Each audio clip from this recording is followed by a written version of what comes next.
Okay, so I'm at the parking lot of the train station about to make my way to London, and in 2 seconds I'll tell you what I'm about to check out.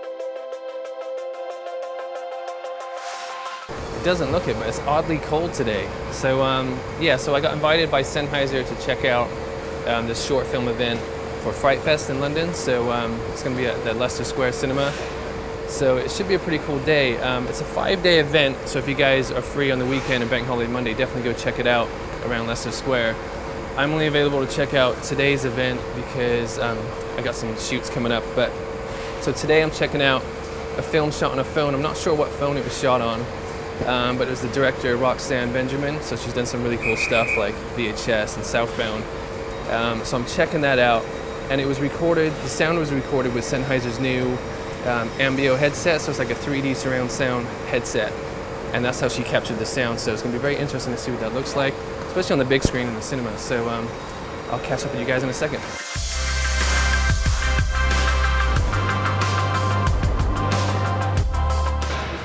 Yes.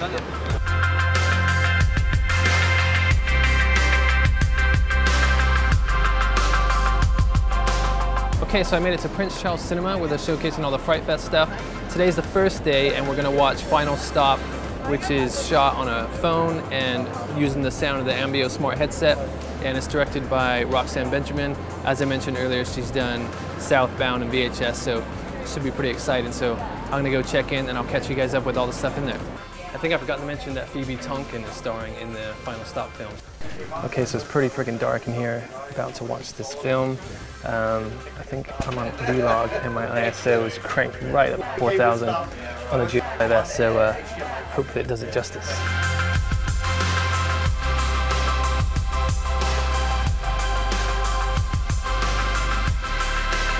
I really wanted to get something that had that kind of like, almost like trashy downtown 80s look, and kind of like leaning into using a smartphone. Like went out and tested it kind of out in the dark, and it's very difficult to film in low light. So I was trying to figure out like what aesthetic would kind of work with that. So yeah, that was kind of the genesis of the idea.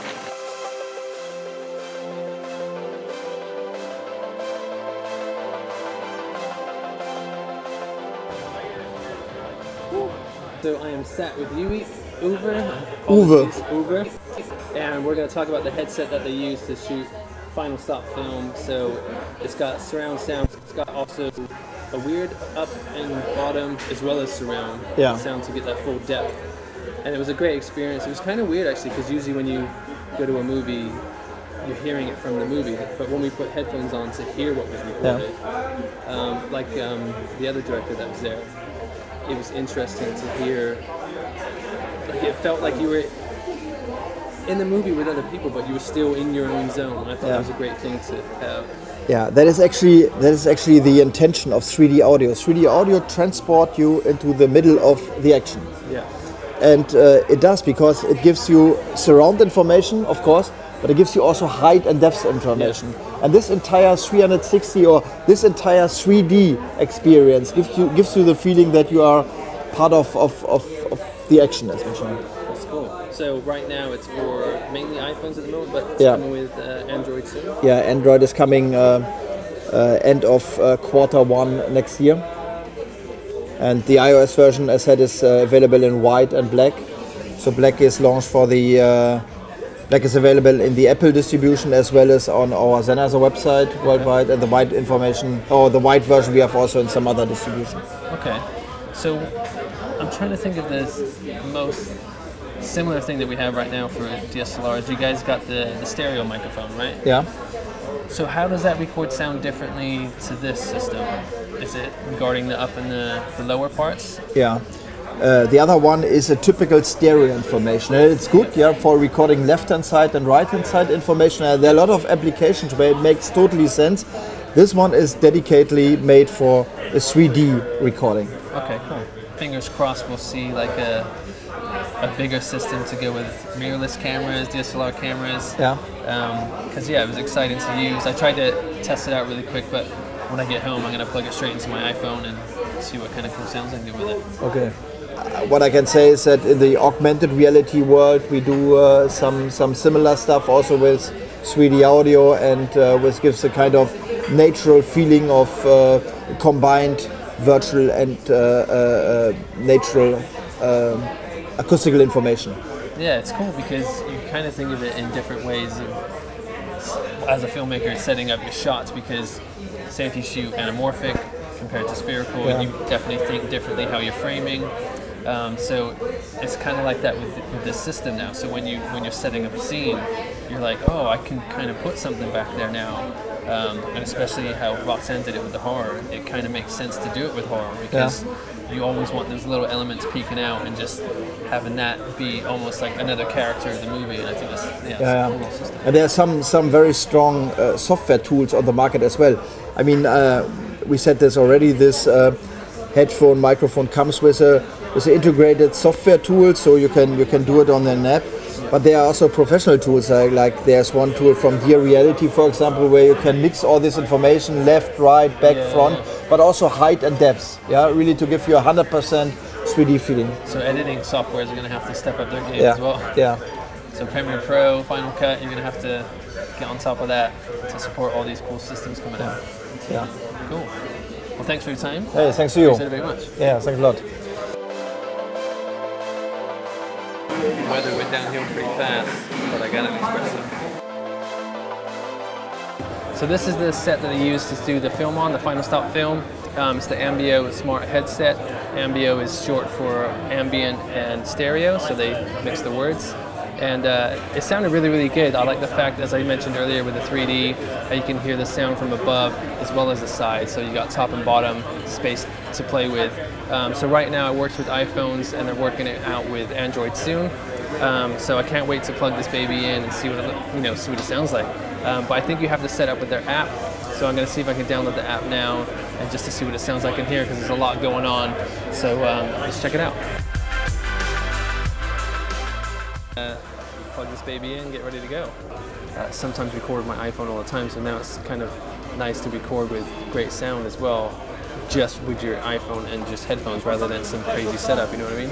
Okay, so this should be me recording with the phones. This is the iPhone X, and I got the headphones plugged in with the app, and you should be hearing, sorry, I just touched the microphones.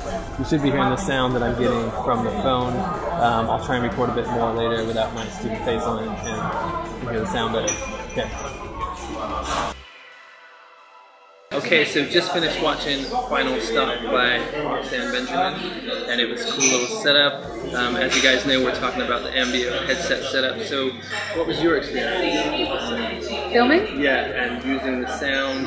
Were you involved much in the editing of the sound? And did you find you kind of directed it a bit differently, knowing? Yes, 100%. So when they first brought it to me, I had never really heard binaural sound. And it was explained to me as kind of almost like a 5.1 mix in stereo. A stereo world. It's very interesting. But I went out and tested it a bunch on various smartphones to see what would work best. And it definitely changed how I shot the film, because there's certain things, particularly with a genre piece, that I found works better. Like when you hear something behind you or above you is not where you're expecting to come the from. light scene with the Or in the ending, something else comes from above that you don't expect. So that aspect of it, like, it's not something I would have thought of ahead of time. So I was shooting a lot more from angles behind her or near POV, over the shoulder near POV, rather than more front facing or a lot of wides. So we do have a couple wides in there, which is fun on an iPhone. Oh, what did we edit in? Adobe. Yeah. Okay. Yeah, I use Premiere for everything. And then we did color correction in DaVinci. Yeah, which the phones, the sensors tend to run like towards green. So it was a lot of just like trying to pull that out, because my colorscape I was going for was like a lot of reds and kind of that spectrum. It's also, it's also like using a smartphone with a sensor at low light is like pretty rough. That's what I was going to say. I would talk about lighting and all that stuff, but I don't think we're allowed because it's all audio based. But yeah, I was going to talk about that to figure out lighting and stuff, because I remember I did a test when the X came out. And I liked the image, and then when we were doing low light stuff, I was like, you really had to. Yeah.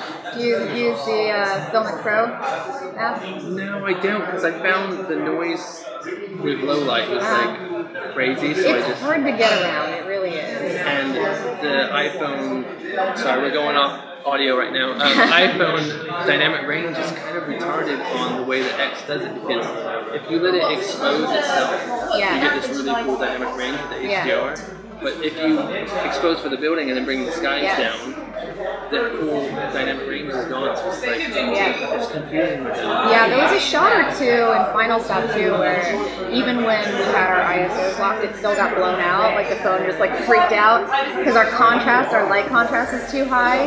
Like if she was walking by certain lights, which we had to fix later on DaVinci as best we could. But it's just kind of like, I think you have to lean into the aesthetic if you're going to use it, you know? So I kind of went for like a trashy 80s vibe. It definitely changed, like I said, it changed how I shot, but I also was thinking in terms of soundscapes a lot more.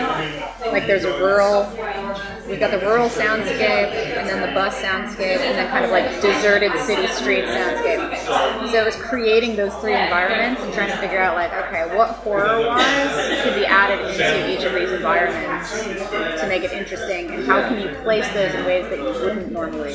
What kind of sucks is, it's weird, but I kind of like sitting in the cinema with headphones on.